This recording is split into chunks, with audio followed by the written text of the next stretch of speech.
US officials claim they have intelligence pointing to the small-scale use of chemical weapons by the regime in Syria. The data is said to be sketchy and difficult to verify.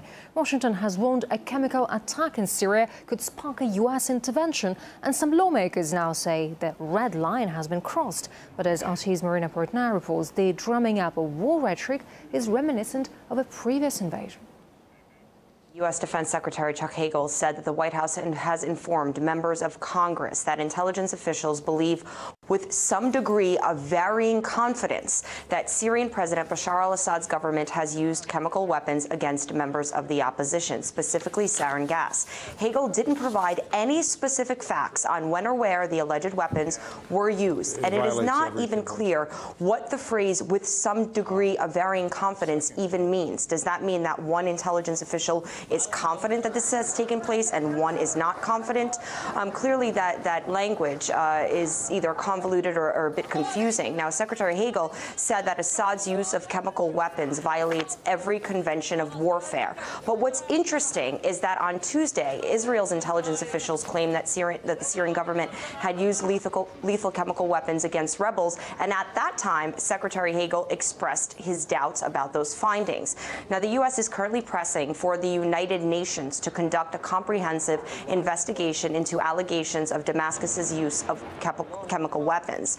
But the United Nations Secretary General has previously appointed a team of experts, but the Syrian government has been accused of blocking the team from doing its work. Now, U.S. President Barack Obama has previously said that the use of chemical weapons by the Syrian government would be a game changer in the U.S. position on intervening in the two-year-old civil war.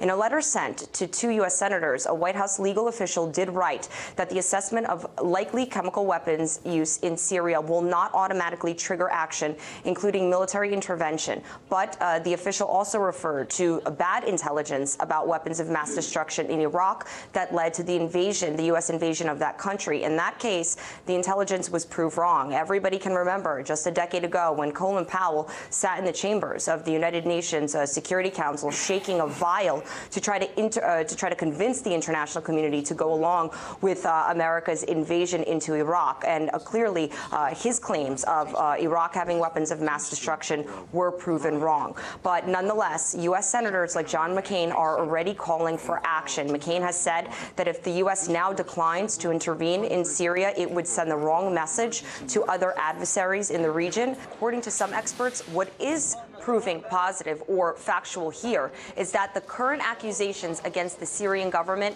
is eerily similar to the accusations that were made against the Iraq government preceding America's 2003 invasion. So many experts believe here that all this talk can be leading the U.S. and its Western allies to take military action against Syria, possibly without all the correct facts in place. The US and its allies have backed the Syrian rebels throughout the conflict, which is now in its third year. But by standing strong, Damascus has forced the West to increase the pressure, according to independent journalist Robert Harness. It's a lot of nonsense, and everybody in the diplomatic world knows it.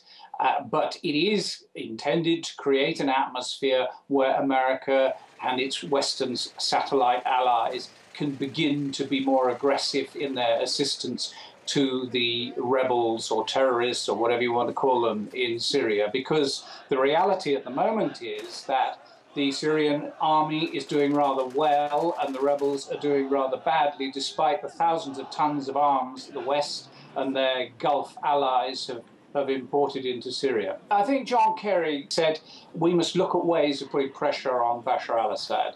And he was speaking, for once, nothing but the truth. About a month ago, that Britain and France tried to persuade the European Union to ease the arms embargo so that they could supply more weapons to the rebels. And that was actually slightly surprisingly defeated in the European Union. They weren't able to do that. So now, as they see their allies in Syria on the ground beginning to do quite badly, they're looking for ways to put pressure on Bashar al-Assad. I think the West is feeling its way. They don't know what to do. This has lasted 2 years. They've totally failed to overthrow Bashar al-Assad.